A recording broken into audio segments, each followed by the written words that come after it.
what was your first gear that you bought? Oh my goodness. Okay, so check it out. Back in the day, way back in the day, DJs used to bring just these very basic bubblegum type drum machines with them, you know, as part of their DJ set, right? Yeah.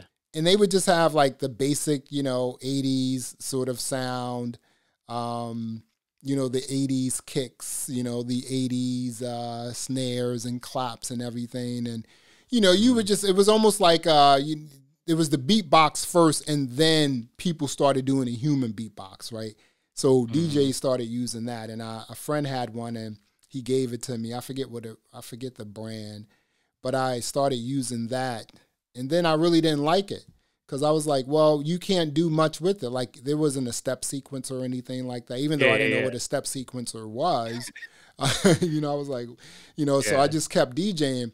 The first piece of gear I got was I think it was a Fostech or a Tascam 4-track recorder. Okay.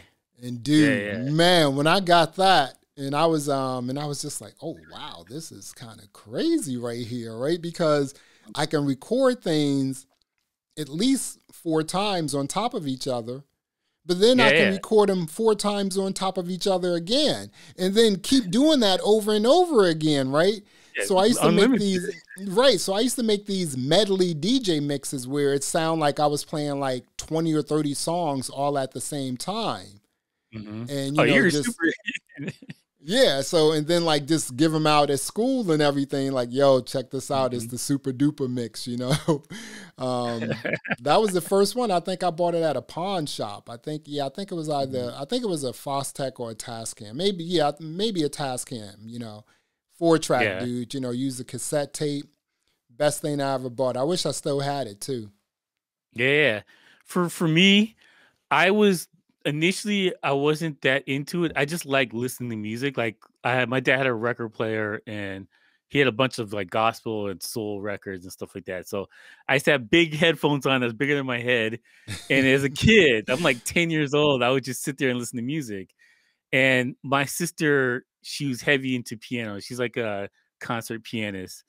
And my dad was like, I gotta foster this. So he bought her a keyboard, like a Boss drum machine. I can't remember what it's called. I have to look it up. I'll probably link it up somewhere later. But he got this drum machine. He got this keyboard. He bought this big speaker for her. And so like she was just crafting like art, whatever. And when she was done playing with it or playing music, whatever, and you know, recording her thing, I used to fool around with it in the drum machine, but like I wanted the drum machine to sound like the rap music, and I couldn't get. So I was like, "This sucks." Right. So, but that was my first drum machine thing I played with, and it sounded like trash, and my beats were super simple. But that was my first foray into music production, and then like we moved, we sold some stuff. And then I got back into music production around the time when De La Soul's first album came out, 3 Feet High and Rising. And my brother, my sister, and I, we pulled all of our money together and we bought an Ensoniq EPS. Oh, and that was my first keyboard sampler. With the floppy. Yeah, with the floppy. I still have goodness. I have a pile of floppy disks with some terrible beats on there, but that was my first real foray into music production. And like my sister, she could play. Our brother, he could play trumpet and some other instruments, and I could barely put anything together.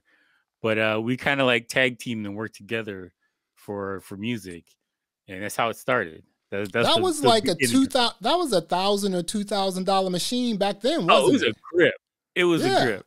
So basically, what we did was we sold the stuff that my dad bought for my sister, because it was a really good keyboard. Yeah, and we sold it. We got permission, of course, because we were still kids, but we sold it. And my dad was like, all right, fine. And we pulled our money together, and then we got to the money that we needed, and we bought a used one. And I think it was like $1,400, something like that. I can't remember, but that's what it came up to.